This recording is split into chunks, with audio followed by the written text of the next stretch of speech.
Bonjour chers électromobilistes, on est ici aujourd'hui chez Tesla à Montréal. On vient de faire l'essai de la Tesla X. Évidemment, Sylvain Juteau, que vous connaissez tous, et Jacques Duval l'ont déjà essayé, en ont déjà parlé. Mais on va se faire une discussion à trois aujourd'hui pour dire quelles sont nos impressions, quelles sont nos différences, ceux qui aiment plus, ceux qui aiment moins, et ceux qui sont entre les deux, comme moi. Maintenant, j'aimerais revenir sur un sujet de discussion et de débat. La qualité de finition et d'assemblage des produits Tesla versus celle d'autres constructeurs automobiles de luxe. J'ai mon opinion, Sylvain a son opinion, Jacques a son opinion. On va vous en parler. Jacques, dis-moi ce que tu penses des critiques par rapport à la qualité de finition et d'assemblage des produits Tesla. Bien, à mon avis, c'est de la foutaise. Il ne faut pas connaître beaucoup l'automobile pour dire des choses semblables, parce que moi, j'ai vécu, ça fait 2 Tesla que j'ai, l'une qui a parcouru 30 000 km, une autre qui en a parcouru 26 000, et je trouve que la qualité est là. Il n'y a pas la quantité. On confond les deux caractéristiques. Il y a les accessoires qui sont manquants, qui devraient être sur la voiture, comme sur certains modèles de luxe des compagnies que tu as citées. Mais il y a par contre, ce qui est là est bien fait. Il n'y a pas de cuir qui se détache, il n'y a pas de morceaux de faux bois. Bref, tout est bien fait, minutieusement, et on n'a pas à se plaindre de la qualité de finition. On peut se plaindre de la quantité de la finition des équipements, mais pas de la qualité. Moi, si je peux répondre à ça, j'ai déjà dit de l'intérieur d'une Tesla que dans le fond, c'est un peu un design à la Bang & Olufsen, qui est un designer de système de son, qui sont très épurés. Donc, le look intérieur est épuré. Lorsqu'on embarque dans une Porsche Cayenne, pour ne pas la nommer, on a tellement de boutons qu'on s'y perd, on dirait qu'on est dans un cockpit d'avion. Donc, c'est une toute autre philosophie de l'intérieur d'une voiture.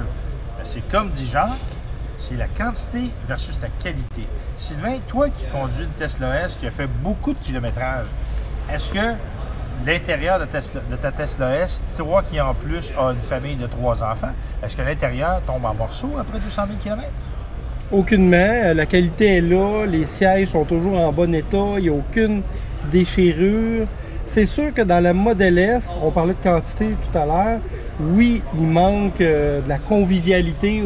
À titre d'exemple, ouais. La Model X, elle a des supports à verre à l'arrière, on les voit ici. OK? Ce que la Model S n'a pas. Ouais. Il y a 2 ports USB, ce que la Model S n'a pas. Donc, oui, il y a des petites défaillances de ce côté-là, surtout dans la Model S. La Model X corrige, adresse ces déficiences-là, disons-le comme ça. Mais pour moi, c'est quoi l'importance? Ben, moi, ce qui est important, là, on parlait, tu disais, dans une Cayenne, il y avait plein de pitons. Mais il y a bien plus de pitons parce que dans une Model S, ou dans une Model X, il y a l'écran central de 17 pouces, puis il y en a des pitons, c'est juste que c'est pas des vrais pitons. Donc, on a bien plus de fonctionnalité et de contrôle, que ce soit la ventilation ou ce que tu veux, avec une Tesla que toutes les autres voitures. C'est juste que c'est moins impressionnant parce que c'est tout dans l'écran central, tout se fait à partir. Mais ça, j'appelle ça être efficace. Parce que moins que tu as de pitons, moins que tu as de chances que ça brise.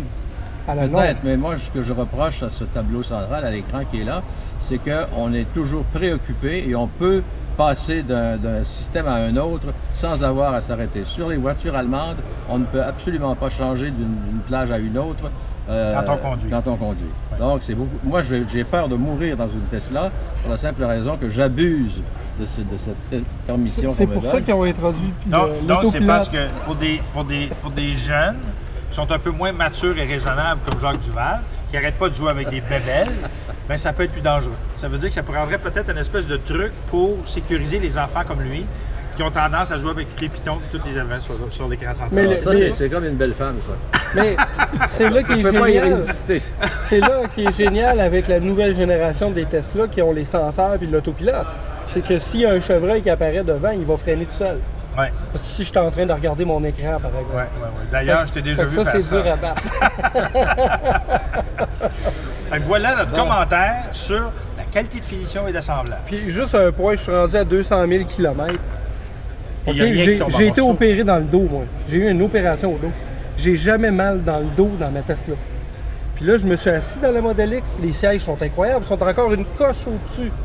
OK, que la Model S. Ouais. Donc, ça, j'appelle ça de la qualité de finition, d'être confortable dans une voiture, puis de ne pas avoir mal au dos après avoir fait 200 000 km. La qualité de finition, ce que ça veut dire, on pourra le montrer, c'est que toutes ces coutures ici et ces joints sont parfaitement exécutés.